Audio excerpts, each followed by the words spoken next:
Hello there, it's Catherine from Moonstarlodge, your Central Ontario Indigenous shaman, coming to you from specifically Tiny or LaFontaine, Ontario. If you're new to this channel, welcome, and please know that we do a lot of tarot and divination and all sorts of topics in metaphysics. I am a shamanic practitioner, a metaphysician, degree in psych and parapsychology for 7 years. I was ordained and licensed as a spiritualist minister and transferred that license to Wolf Island Indigenous Interfaith, where I could continue to bring both the spiritual traditions of the parapsychology training I had and blend them with my Anishinaabe traditions. So I wanted to do a part 2, and if I'm entirely honest, I did it part 1 and thought that pretty much covered everything I wanted to say. But spiritual nudgings on this full moon night suggested that there were a few other things I needed to cover other than just the introduction to psycho-spiritual development. So if you haven't watched that first video, part 1, I would suggest you do that before popping back to this video, because I'm going to take it to the next level. And if you do like this video, please push the like button. That helps. Leave a comment, ask a question. I love questions, and I will do my best to answer. Private message me if you'd like. Email us. Brian will put the email at the bottom of this, the description of this video. And we also have Ko-fi, K-O-F-I. It's a tiered subscription program.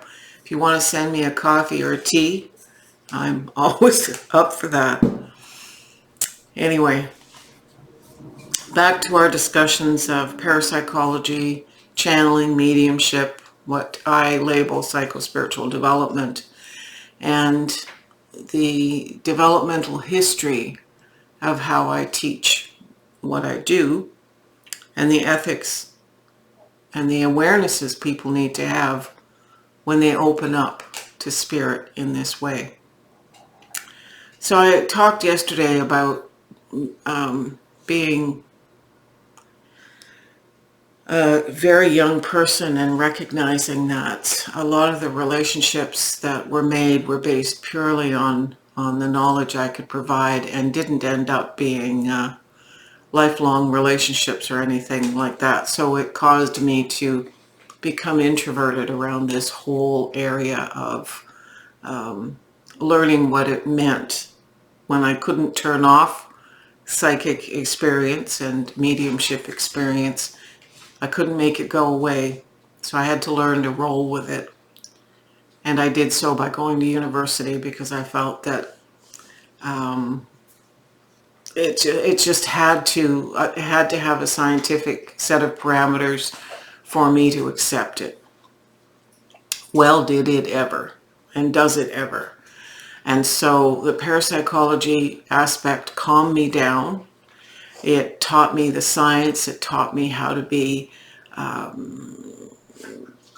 speculative about certain types and kinds of material that was being foisted off in the community as authentic. I learned all the ways that trickery happens, particularly in the original early days of spirit photography. I learned how to use filters, and when I was in university, computers were very, very new, but audio software was available to help analyze spirit recordings, and in those days it was all reel-to-reel tape. I learned how to let spirit do spirit's thing. So if you think about the kind of tape, it's all a series of iron filings, very microscopic iron filings, which respond to electromagnetic penetration and the vibration of voice, or all the energies that relate to voice, impacted how the recordings turned out. So in our labs, which were usually at 2 o'clock in the morning on a Wednesday or a Thursday, because everybody was vying for the same experimental lab space, and our little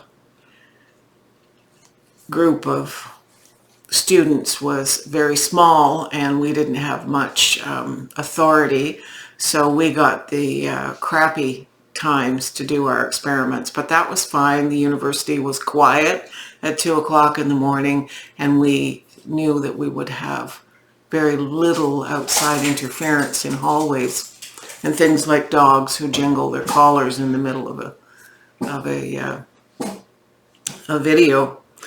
So we would learn to do those wee-hour recordings, and then our prof made us lock them up in a safe in their office. And we weren't allowed to listen to them until usually the Tuesday of the following week. And a time or two we were allowed to listen to these recordings, which we were excited to do. We were young, we were getting some hits, so Pavlovian and Skinnerian behavior modification says you don't need too many hits before you're hooked into trying this work. So we would do them. And if we played the tapes right away, as soon as we'd listened to them, we learned early on that we had very few hits, sometimes none at all. And when by the time we're done, it's 4 and 5 in the morning, and you're tired and you're disappointed, it made it a very valuable lesson to learn that if we waited and locked them away so that nobody could interfere with them, as the prof asked, if we waited until the Tuesday-ish, Spirit had an opportunity to manipulate those iron filings. And we always had like 90% more EVPs and spirit communications. That was a big lesson, patience and allowing Spirit to work in Spirit's time. That's part of our journey too, whether we're making videos or working in instrumental transcommunication, which I'm going to talk about in this video. It's important to recognize that Spirit doesn't work in time the way we think of as chronological time. Spirit has its own set of parameters. It's more important for us sometimes to make time lead. We're under the pressure of time in so many ways in our lives. But in the world of Spirit, it's about the use of the energies and the right use of energies. So as I spoke yesterday, I showed in that video the Zener cards and the dice, and I talked about how in the 10 to 12 weeks of the beginning level of psychospiritual development, we learned how telepathy, clairvoyance, clairaudience, clairsentience, clairolfaction, claircognizance, clairgustance, psychometry, scrying, all of those C's, the big C's, how all of them worked, and how we manipulate with our energies and not with our hands items in psychometry. But it goes much beyond that, and that's what Spirit wanted me to talk about, because in the days of the development back in J.B. Rhine's labs, where the students were working with Zener cards and such, and dice experiments for psychokinesis, that was the best they had at that time. But clearly in my career, since the mid-70s up until now, here we are in 2022, I've seen the evolution of electronics, computer capacities, digital photography, which replaced film photography, obviously, and digital recordings, which replaced tape. Our capacity to take photos and audio has become so brilliantly deep that we can catch things now today that we never were able to catch 45 years ago because of electronics. So it's rapidly accelerated concepts within psychospiritual development, allowing people who do mediumship to have access to assessment of environments. So we get calls for house clearings, and we can come at that from two perspectives. From the shamanic perspective, which is to go in, perform ceremony, ritual, smudge, sage, communicate with the spirits and send them into the light.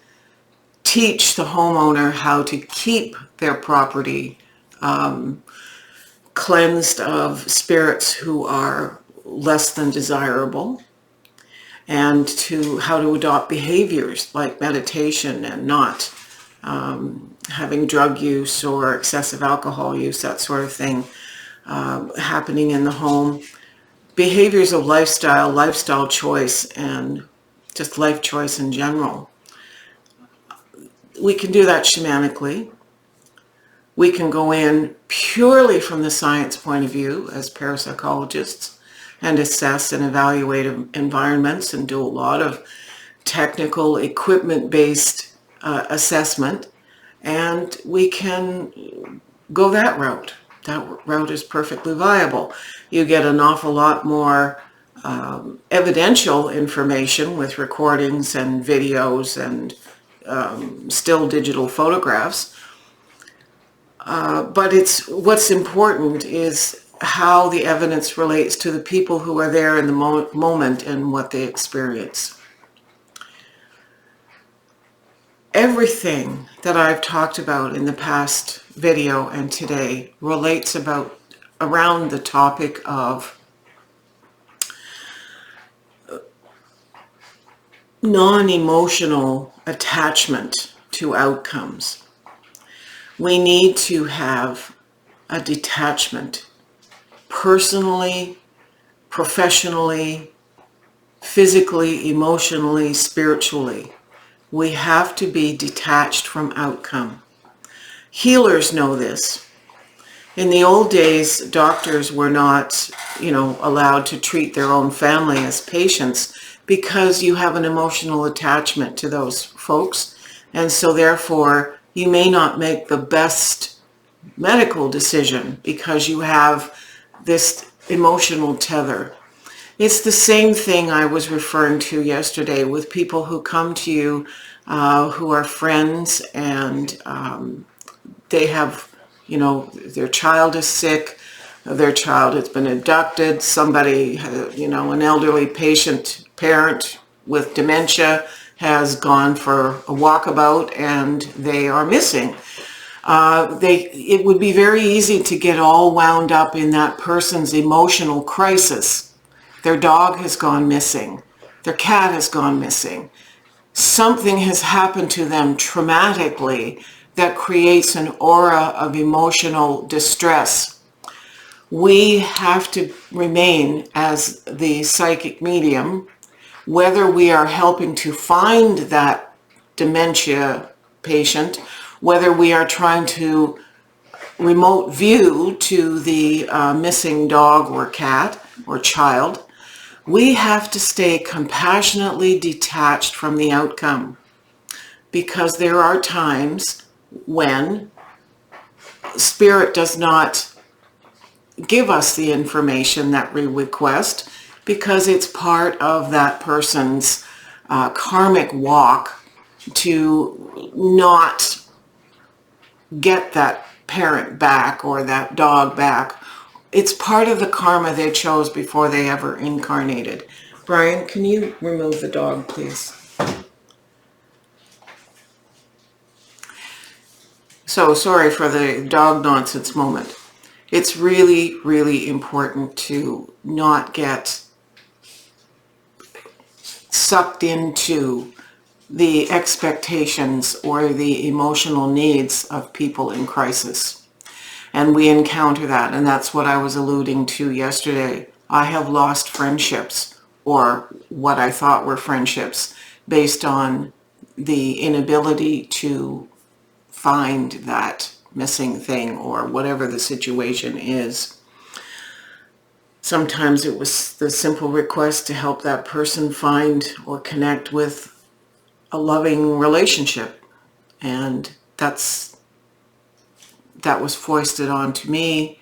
It's not my responsibility to establish relationship or talk about the potential for a relationship. We are free will beings. So always one of the ethical parameters around doing anything from a psycho-spiritual perspective when it comes to channeling and mediumship is to recognize that we need to have very clear boundaries around realistic expectations and compassionate detachment from outcomes. With the evolution, and I'll ask Brian to flip the camera for a moment, I spoke of the evolution of electronics and the capacity to work with spirit. One of the things that happened in the 70s is Dr. George Meek and Metascience, and in our classes here we talk about the expression of, here's Mr. Meek. I guess I've got him upside down here. Here's Mr. Meek here. But we discussed the evolution of the mechanics of why this works.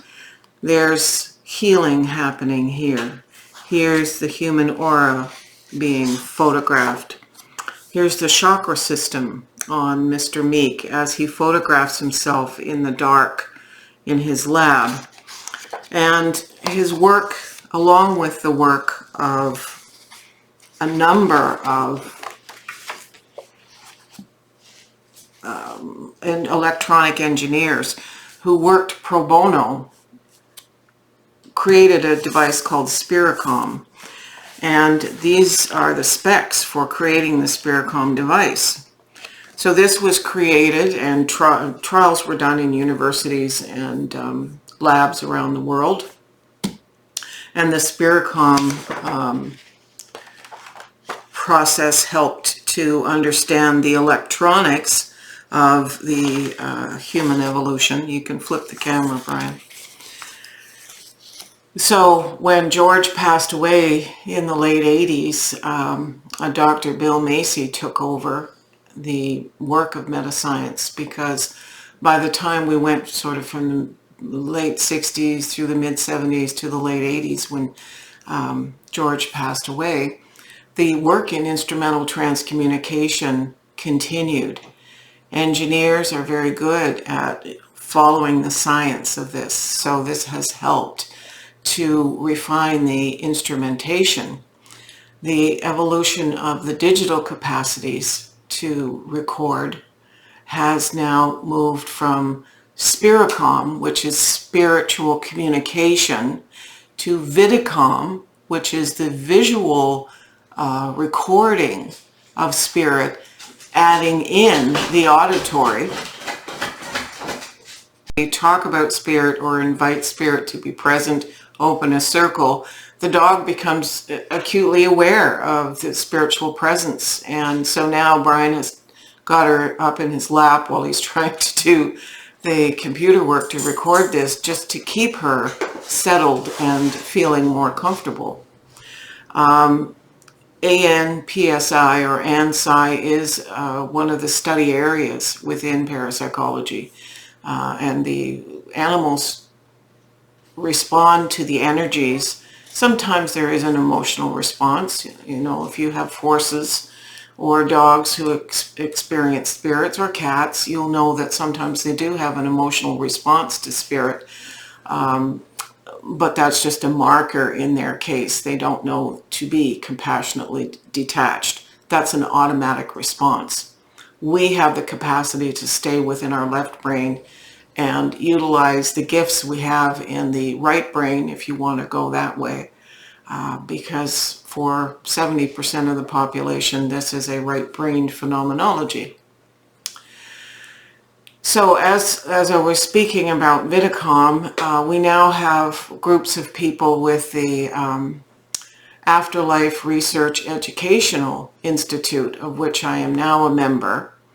Dr. Macy is still in this field, but it's been taken over by another generation of professionals, and now it's gone global. Whereas George Meek in the 70s and 80s had maybe 30 people around the world working, now the AREI does the same, and it's very inexpensive to participate and belong. You can follow along their book or their Facebook page. I mean, you can follow them on social media, but you need to know that the blossoming of this research has just been overwhelming to me from my days sitting in a scrunched up, smelly little lab at university.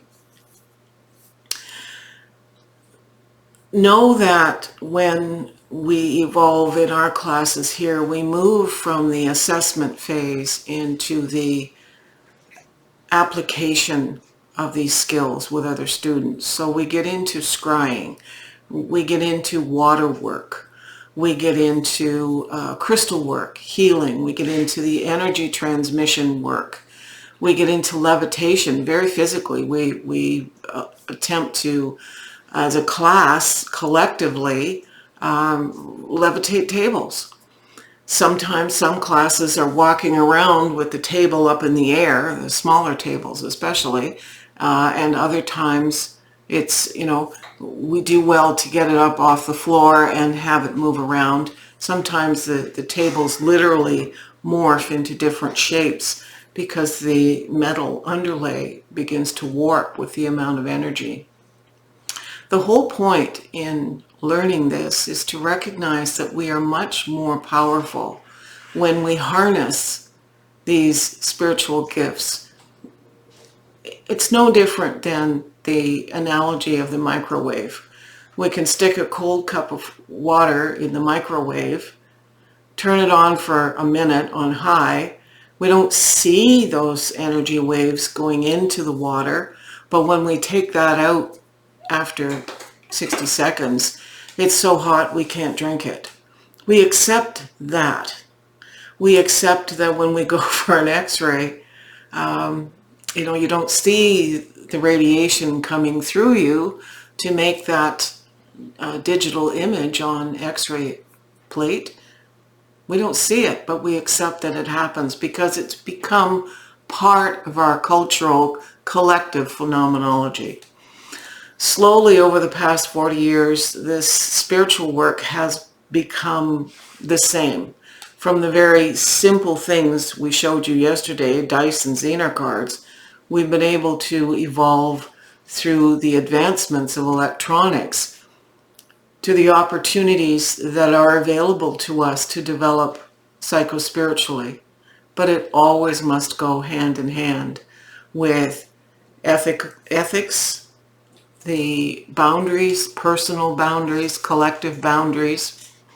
It must work with a dedication. In the days of Edgar Cayce, the very physical body involvement of trance mediums, like Leslie Flint as well. There were many trance mediums, but most people in the West know Edgar Cayce because he was from the West. But if you look up the history of British physical mediums and trance mediums, you'll find that working with spirit and giving their body over to the work of spirit caused a lot of them to die very young because it's exhausting physically. It doesn't have to be. In the 70s, 80s, and 90s, with the concepts of Jung and varying stage of altered states of consciousness, and J.B. Rhine did that as well with his wife Louisa at Duke University. Altered states of consciousness and the evolution of that within parapsychology and psychospiritual development allowed us to understand that we don't have to throw literally our whole bodies into this, that we can use our mind and the expansion of the energies around us that we don't see, or most people don't see. I said to Brian yesterday that Spirit suggested I take dowsing rods into the place where my tarot are kept and show you that the actual decks have varying degrees of energy coming off of them, and why some of the decks intimidate me more than others because of the energy behind their creation. Yes, they're paper-based, possibly a little bit plasticized pieces of paper with drawings on them in cardboard boxes. Should they have energy in and of themselves? No, not any more energy than the fiber that created them. But the intention of the artist and creator lives within the deck and creates an energy field. We call that the corona discharge. It's a bioenergetic field. It's the aura. There's a number of names for it. But that eminence is there because of the intentionality, and that's huge. So I will wrap this video up, dog nonsense and husband nonsense and all, and hope that those of you who can will join us in the psychospiritual development as the pandemic becomes this endemic thing and we can open our doors and take our masks off and gather collectively. It's my hope and prayer that we've got a few more rounds of classes in us before we fully retire. There's a lot of our lives we are retiring this year, and I won't get into that in this video, but suffice to say that the mentorship of this generation is exciting and important. So with that, I wish you well, and I remind you, if you like this video, give us a thumbs up, leave a comment. That's really wonderful. Shoot me a question, leave a question here, and we can get some cross discussion going with other folks. And I wish you great blessings on this full moon day. It's a full crow moon, it's big winds moon, and it's the full moon of ways the truth. May we always walk in truth. Aho.